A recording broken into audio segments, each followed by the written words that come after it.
Hello, my name is Alexis Zavala, and this is my final exam project for Culinary 142. And today we are going to be talking about all things food science. I will be preparing a simple yet nutritious meal. Today I'm going to be making a chicken teriyaki and quinoa rice bowl. For my protein, I will be cooking the chicken.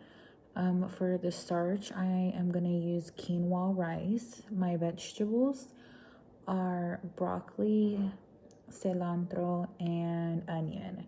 So 3 different veggies. And then my sauce I'm going to be using is a teriyaki sauce. This dish will combine the essential elements of a balanced diet of protein, vegetables, and carbohydrates into one flavorful and satisfying palate. Before I start cooking my meal, I want to explain the science behind the meal and how we get to it.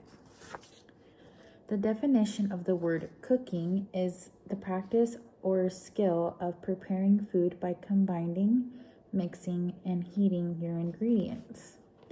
A protein is a class of a nitrogenous organic compound that has large molecules composed of one or more long chains of amino acids.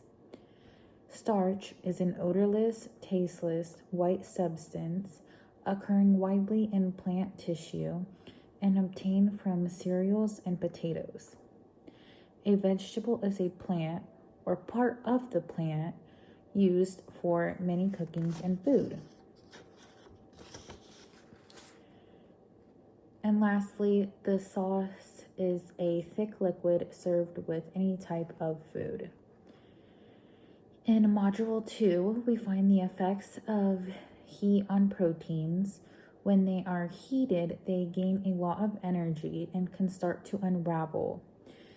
It can become a base. The structural change disrupts the protein's normal function and causes the unfolded protein chains to interact and form new bonds. Carbohydrate functions as vital nutrition in food. They help trap flavor in your food and keep the thickness of the food. And we find this also in Module 2. For my meal, I am going to be steaming my broccoli. And something that you always want to remember is to try to stay away from hard water and more use like purified water. This is because the hard water contains calcium and magnesium, which usually tends to make your vegetables harder and lose a little bit of flavor. You also learn that in Module 2. The chemical change that occurs to make water into steam is to ultimately steam your vegetable is the transfer of energy. Only the energy and arrangement of molecules change when this occurs. For my broccoli, you obviously need water to steam. So water is essential for steaming. And this is because water has a high heat capacity and creates the ability to form steam. Gentle heat transfer preserves the vegetable's nutrients. It helps contain and keep the moisture of your vegetable and the color while ensuring an even and tender cooking. So it's going to cook your vegetable all the way through while still keeping your moisture and color and the nutrients in it. We learned that in Module 3. I am going to be frying the chicken, and in Module 3 we find out that food in most cases only browns in the presence of dry heat. So in a pan, which I will be using, I'm going to be adding a teaspoon of extra virgin olive oil, which helps from keeping your chicken from burning or like getting like crispy. We also find out in Module 3 that when heat is transferred through molecules bumping directly into one another, super fast, it's called conduction. So that's what gets us there. Conduction is essential for cooking because it allows heat to transfer directly from a hot surface like a pan, which in this case I'll be using for my chicken. It ensures that our chicken, or however you're cooking, whatever you're cooking, is evenly and efficiently distributed throughout your food, so you're not getting like uneven cooking or anything like that. We learned that in Module 3, the Maillard reaction develops more complex flavors than simple browning because of amino acids, and carbohydrates are both involved. We also learned that the factor that determines the toughness of the cut of the meat is the amount of hardness cells. Now, since I have described and given you the whole rundown, we are going to get straight into cooking the meal. I am going to be washing and cutting both the onion, the broccoli, and the cilantro, the chicken. And so I'm just gonna wash all of that up, cut it up, and I'll see you in the next clip.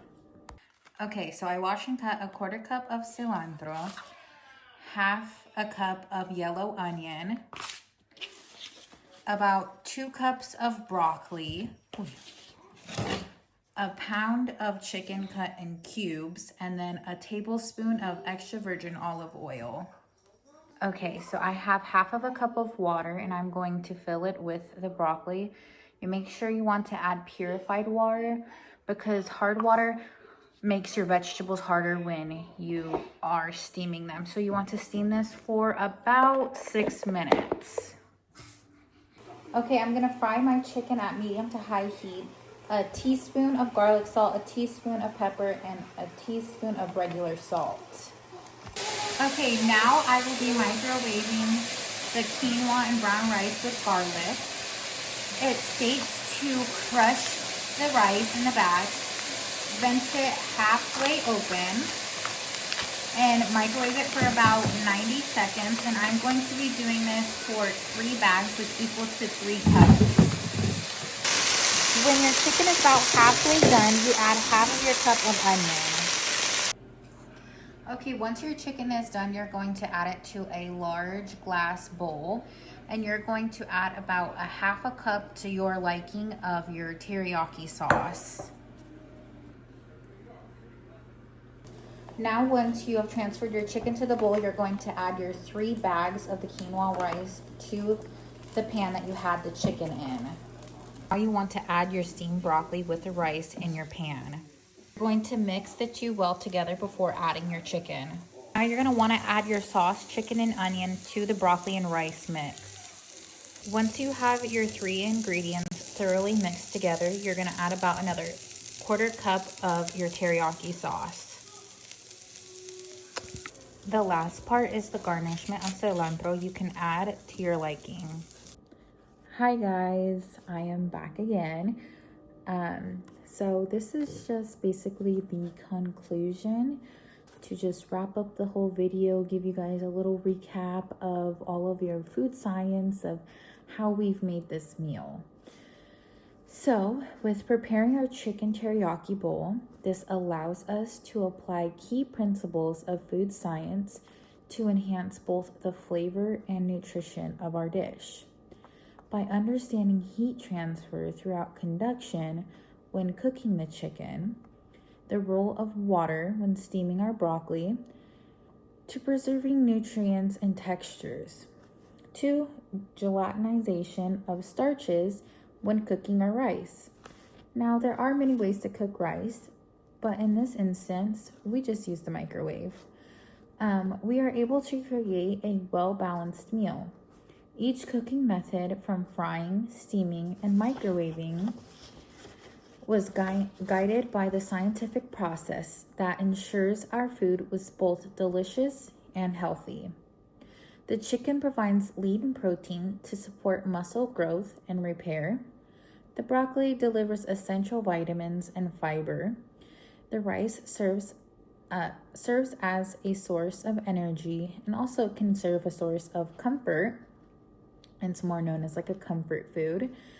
The teriyaki sauce just kind of ties everything together, adding the depth of flavor and just kind of giving it that not so dry taste, because adding all of the vegetables and all that sometimes can get a little bit drying. So the teriyaki just gives it that pop of flavor. Throughout this, it's guided us by the scientific process that ensures our food was both delicious and healthy. This project has highlighted the importance of food science in everyday cooking. It has demonstrated how the right techniques can evaluate a simple meal and into a flavorful and a nutritionally sound dish. I have learned lots and lots through the semester, and truly learning the science behind the food has helped me learn so much with cooking. Knowing how to cook, how high, like your conduction, and all of that has really, really, truly helped. So I feel like by educating yourself on your scientific process truly helps you cook your food. It helps you cook it more evenly.